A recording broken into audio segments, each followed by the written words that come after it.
Praise the lord. అందరికీ వందనాలు తెలియజేస్తున్నాను. నేను న్యూజిలాండ్ వచ్చాను. న్యూజిలాండ్ పరిచయ విషయంలో అలాగే మా బాబు కూడా మరి న్యూజిలాండ్లో ఉన్నారు. ఇక్కడ సంఘాల్లోనూ అలాగే మీటింగ్లో కూడా మాట్లాడడానికి దేవుడు చక్కని మరి అవకాశాన్ని ఇచ్చారు. అది సద్వినియోగం చేసుకొని మరి ఈ ప్రాంతంలో న్యూజిలాండ్లో ఉన్న మరి చక్కని అద్భుతమైన ప్రకృతి, మంచి రోడ్లు, మంచి గృహాలు మరి ఇవన్నీ కూడా దేవుడు ఈ ప్రాంతాన్ని ఒక సుందరమైన పట్టణముగా మరి ప్రపంచంలో మరి ఒక మంచి సుందరమైన పట్టణముగా మరి న్యూజిలాండ్ ఉంచారు. మరి న్యూజిలాండ్లో ఒక పెద్ద టవరు, ఆ టవరు స్కై టవరు 328 మీటర్ల హైటు, 60 అంతస్తులు మరి ఉన్న ఆ హైట్లో మరి నేను ఎక్కి ఉన్నాను. మరి అక్కడి నుంచి చూసినట్లయితే ఆక్లాండ్ అంతా కూడా కంప్లీట్గా మరి కనిపిస్తుంది. అలాగే మరి అమెరికాలో ట్విన్ టవర్స్ అని ఉంది. ఆ దేశానికి అది గొప్పగా వారు ప్రకటించుకుంటారు. అలాగే సిడ్నీలో మరి అక్కడ కూడా ఆస్ట్రేలియాలో మరి అక్కడ కూడా టవరు 309 మీటర్ల హైట్లో వారు కట్టుకున్నారు. బుర్జ్ ఖలీఫా మరి యూఏలో ఉంది.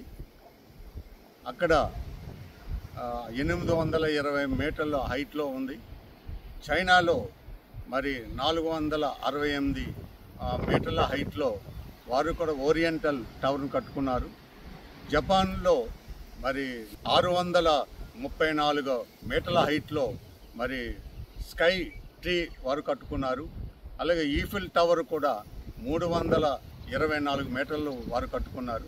ఈ ప్రపంచంలో ఎంత హైట్ కట్టుకున్నా, ఎన్ని పేరు ప్రఖ్యాతులు కూడా మనం చేసుకున్నా మరి చివరికి యేసుక్రీస్తులో మనం కానీ మరి ఆ ఉన్నతమైన స్థానంలో, ఉన్నతమైన ఎత్తులో మనం కట్టుకోకపోతే మన జీవితంలో అంతా కూడా మరి దుర్భంగా ఉంటుంది, కూలిపోయినట్టుగా.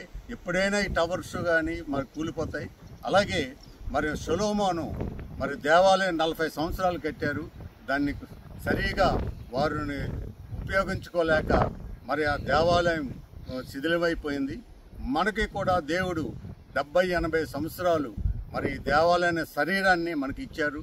ఈ శరీరాన్ని మన జీవితంలో సరిగానే దేవునిలో మన వాక్యంలో కట్టుకోకపోతే మన శరీరం కూడా ఈ టవర్స్ లాగే కూలిపోతాయి. అలాగే మోషే కొండ ఎక్కి మరి ఆ పర్వతం ఎక్కి 10 ఆజ్ఞలు సంపాదించి 10 ఆజ్ఞలు తీసుకొని అనేక మంది ప్రజలకి నడిపించాడు కనానికి.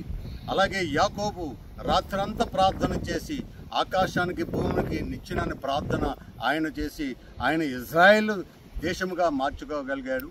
అలాగే మరి యేసుప్రభు కొండ ఎక్కినప్పుడు 40 దినాలు 40 రాత్రులు ఉపవాసం చేసినప్పుడు ఆ సాతాను 3 ప్రశ్నలు వేశాడు.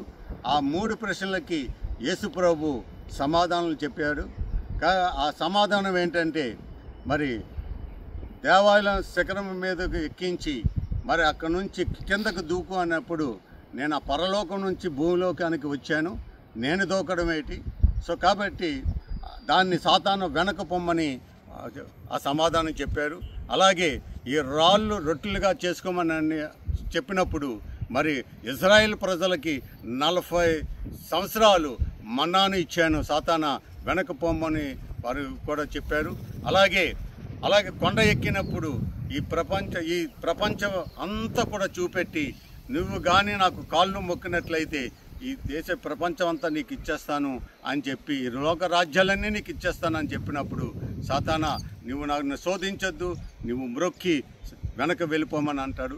కాబట్టి మనం ఏ కొండ ఎక్కినా, ఎక్కడ ఎక్కినా, ఏ పర్వతాలు ఎక్కినా మన జీవితంలో వాక్యంలో మనం కట్టుకుంటే ఈ లోకంలో ఉన్నది కానీ, ఈ లోకంలో ఉన్న ఆశలు కానీ, సాతానుడు కానీ యేసుప్రభు చెప్పిన సమాధానాలు ఈరోజు కూడా మనం చెప్పగలం.